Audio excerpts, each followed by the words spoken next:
ఎక్కడ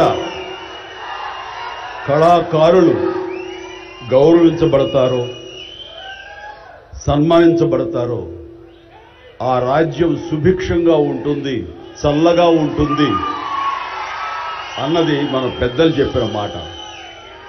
ఈ రోజున ఈ పౌర సన్మాన సభ చూస్తుంటే, ఇంతమంది వేల మంది తరలి వచ్చేటువంటి సభ చూస్తుంటే, ఇంత పద్మ పురస్కారాలతో ఇంతమంది కళాకారులకు గొప్ప వ్యక్తులకు ఇక్కడ సన్మానం జరుగుతుంటే నాకు అది అక్షర సత్యం అనిపిస్తుంది. అలాగా అది గుర్తుకొచ్చేలాగా ఉన్నటువంటి ఈనాటి ఈ సభ తెలంగాణ రాష్ట్ర ప్రభుత్వం పద్మ అవార్డు గ్రహీతలకు ఇలా గౌరవిస్తున్న ఈ సభలో ముఖ్య అతిథిగా విచ్చేసినటువంటి మా మిత్రులు గౌరవనీయులు శ్రీ రేవంత్ రెడ్డి గారికి, మరొక సోదర సమానులు ఉప ముఖ్యమంత్రి బట్టి విక్రమార్క గారికి, ఈనాటి ఈ సభాధ్యక్షులు జూపల్లి కృష్ణారావు గారికి, మా సినిమాటోగ్రఫీ మినిస్టర్ కోమటిరెడ్డి వెంకటరెడ్డి గారికి, మరొక మిత్రులు మంత్రివర్యులు పొంగులేటి సుధాకర్ గారికి, శ్రీనివాస్ గారికి, ఇక ఇతర పెద్దలకు, అలాగే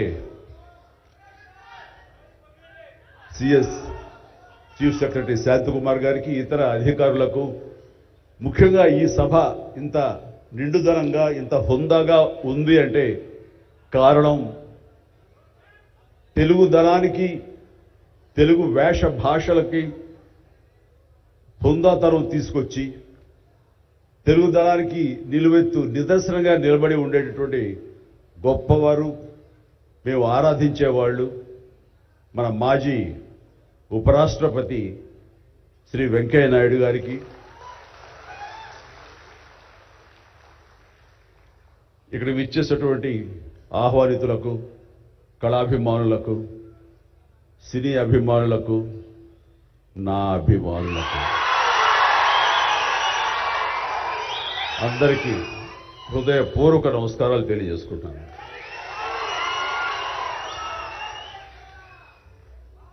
నాకు నిజంగా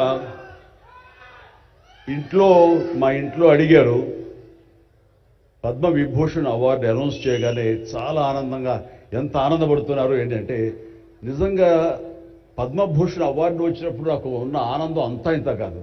కానీ ఇన్నేళ్ల తర్వాత ఇప్పుడు ఈ పద్మ విభూషణ్ అవార్డు వచ్చినప్పుడు నిజంగా అంత ఉత్సాహం లేదు. ఏదో వచ్చింది, సంతోషం, గౌరవంగా స్వీకరించాలి, ఎంత ప్రజాభిమానం అని అనుకుంటూ ఉన్నాను. కానీ ఆ తర్వాత తరలి వచ్చేటువంటి వివిధ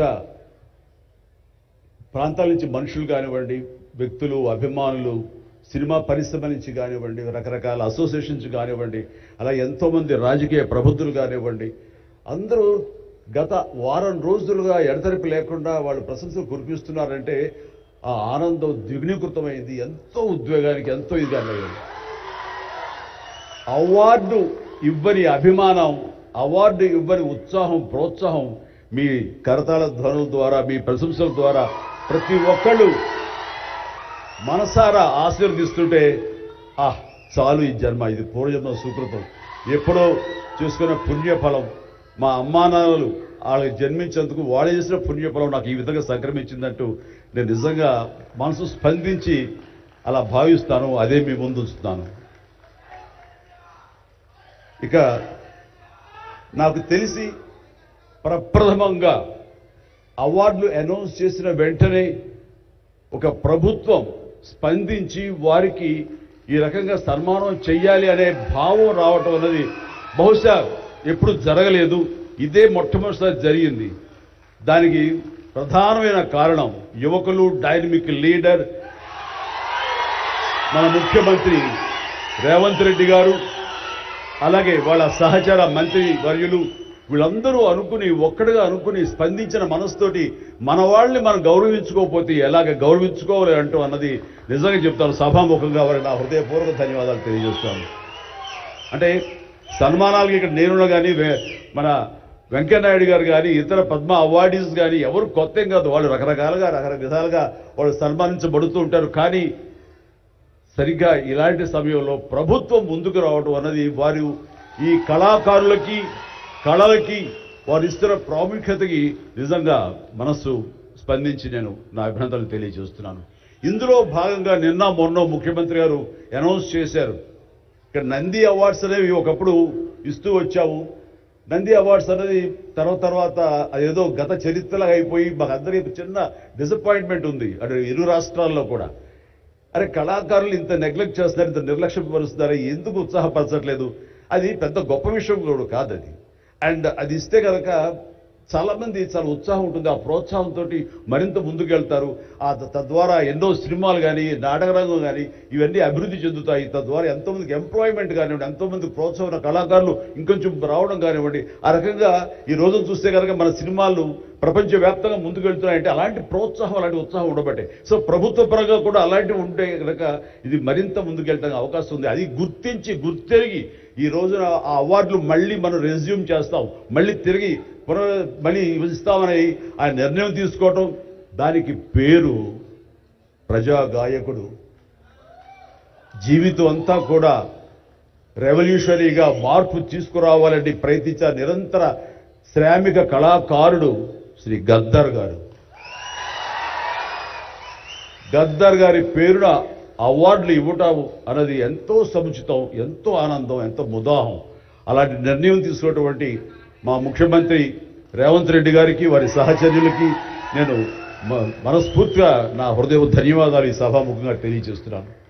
అండ్ ఇక్కడ నాకు ఈ అవార్డు రావడం ఆనందం, కానీ ఆనందం మరింతగా ఉండటానికి కారణం మేము చిన్నప్పటి నుంచి ఎంతో అభిమానించి ఆయన చూసుకుని ఇన్స్పైర్ అయ్యాం. వారే స్టూడెంట్ లీడర్గా ఉండి జయాంధ్ర కోసం అప్పట్లో స్టీల్ ప్లాంట్ కోసంగా ప్రయత్నం చేసినటువంటి వెంకయ్య నాయుడు గారు. ఆయన వైజాగ్ కాలేజీలో యూనివర్సిటీలో ఆయన స్టూడెంట్గా ఉన్నప్పుడు ఆయన ఇచ్చిన పిలుపుకి ఎక్కడో నర్సాపురంలో ఉండే మేమందరం స్పందించి స్ట్రైక్ చేయడం అనేది జరిగింది. ఆ రోజు నుంచి కూడా మాకు ఒక లీడర్ లాగా, మా నాయకుడిలాగా ఆయన మేము భావిస్తూ వచ్చి నన్ను అలా మేము ఎదిగాం. ఆయన అప్పటి నుంచి అబ్జర్వ్ చేస్తూనే ఉన్నాను.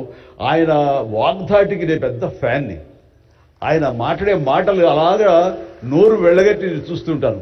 ఇప్పుడు కూడా అదే ఎదురు చూస్తాను. ఆయన ఎంత ఓపికగా మాట్లాడతారో తెలియదు, కానీ డెఫినెట్గా అలరిస్తారంటూ ఎలాంటి సందేహం లేదు.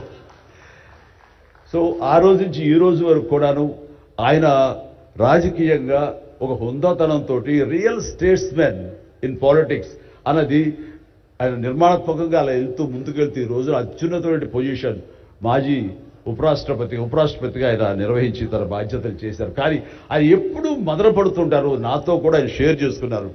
రాజకీయాలు రాను ఇలాగా దుర్భాషలతోటి వ్యక్తిగత విమర్శలతోటి ఇలా దిగజారిపోతున్నాయి చిరంజీవి గారు. ఇది కాదు, ఇది ఆ హుందాతనం ఉండాలి. ఉండి కూడా ఎన్ని సాధించాం మేము.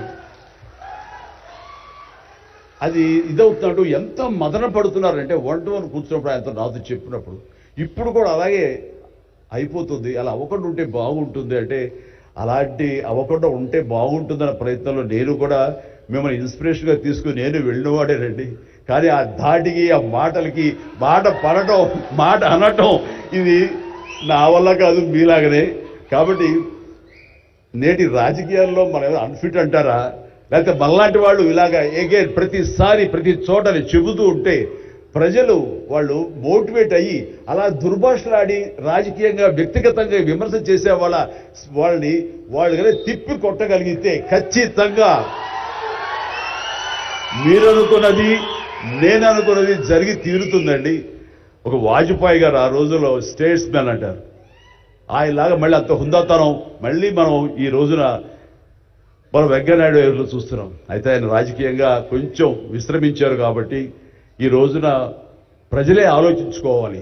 అలాగా నోరు జారే వాళ్ళని దుర్భాషలాడుతూ వ్యక్తిగత విమర్శలు చేసే వాళ్ళని తిప్పికొట్టే విధంగా నిర్ణయించే శక్తి మీకే ఉన్నది, మీరే నిర్ణయించుకోవాలని చెప్తున్నారు.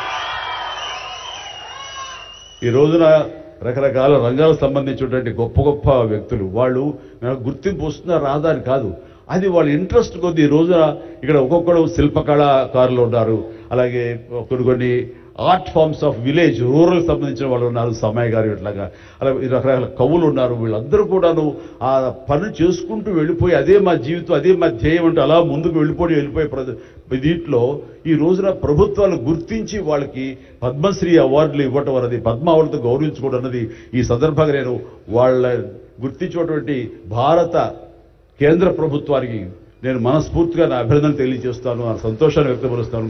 దీనికి మరీ ముఖ్యంగా మన ప్రియతమ నరేంద్ర మోడీ గారు ప్రధానమంత్రి, ఆయన దీన్ని గుర్తించి అలాగా ఇవ్వడం జరిగింది. ఇక్కడ ఒక విషయం చెప్పొచ్చో చెప్పకూడదో తెలియదని ఒక విషయం చెప్తాను. మధ్యాహ్నం నాకు అవార్డు మీకు ఇవ్వాలనుకుంటున్నాము, మీకు మీ కన్ఫర్మేషన్ కానీ మీ యొక్క ఆమోదం మాకు తెలియాలంటూ హోమ్ డిపార్ట్మెంట్ నుంచి ఫోన్ ఇచ్చినప్పుడు ఒక షాకు లోన్ అయ్యాను. అప్పటికి ముందు నుంచి స్పెక్యులేషన్స్ ఉన్నాయి, కానీ నాకు ఇవన్నీ కూడా వస్తాయి లేవు అనే దాని మీద ఎప్పుడో మీమాంస ఉండేది నాకు. వాళ్ళు చెప్పగానే సంతోషించాను. సో ఈవినింగ్ ఎన్నింటికి వస్తుందని వాళ్ళు 6-7 o'clock వస్తుంటే అప్పటి నుంచి అలా టీవీలు ముందు కూర్చున్నాను. సో కొంతసేపు చూసేసరికి రాలేదు అవి వచ్చినాయి అని గబగబా నేను సర్దుకొని కూర్చుంటే ముందు పద్మశ్రీ అవార్డులు ఒక 34-36 వచ్చినాయి. ఆ తర్వాత నెక్స్ట్ మందే కదా అనుకుంటూ అందరూ సర్దుగా రెండు పిల్లలు గొడవ చేయకుండా కూర్చోండి, ఇష్యూగా నా పేరు వస్తుంది అంటే కూర్చాను. అరగంట అయింది రాలేదు, గంట అయింది రాలేదు, గంటన్నర అయింది. ఓరి బాబోయ్ ఏంటిది, ఏదైనా మళ్ళీ ఏమైనా మారుస్తారా, మనకి వచ్చే అవకాశం లేదని చిన్న మీమాంసలో ఉన్నారు.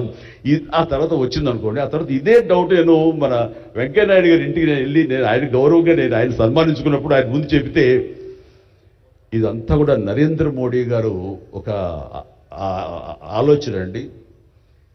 పద్మశ్రీ అవార్డులు చాలా బడుగు బలహీన వర్గాలకు సంబంధించినటువంటి చిన్న స్థాయి కళాకారులకు వచ్చింది. ఒకేసారి వెంకయ్యనాయుడు గారి పేరు, చిరంజీవి పేరు, పద్మ సుబ్రహ్మణ్యం పేరు, వైజయంతిమాల బాలి పేరు వస్తే కనుక అది సుస్పష్ట, అది ప్రముఖంగా వేసేస్తారు. అలా వేసినప్పుడు వీళ్ళ గురించి ఎవరు చెప్పుకుంటారు?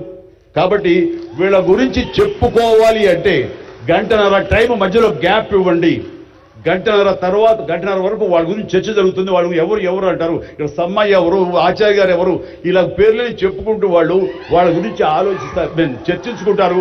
వాళ్ళకి గుర్తింపు వస్తుంది. అది రిజిస్టర్ అయిన తర్వాత దెన్ చిరంజీవి వెంకయ్యనాయుడు గారు డబ్బు ఇష్టం అన్నారు. అది నిజంగా గొప్ప ఆలోచన, గొప్ప ఇది. వారి గురించి తెలుసుకున్న తర్వాత నాకు నరేంద్ర మోడీ గారి మీద గౌరవం మరింత పెరిగింది ఆయన ఆలోచించి. సో ఇలాంటి సన్మానం జరగటం అన్నది నాకు నిజంగా అత్యంత గౌరవంగా భావిస్తాను. నా జన్మ సార్థకమైందని భావిస్తున్నాను. ఎన్నో కార్యక్రమాలు చేశాను. ఇది సినిమాల్లో రాణించినా కూడా సినిమాల్లో ఎంతో ప్రప్రథమ స్థానంలో ఎన్నో సంవత్సరాలు దశాబ్దాలుగా ఉండటమే కాకుండా ఆర్టిస్ట్కి సామాజిక బాధ్యత, సామాజికటువంటి సేవ చెయ్యాలి.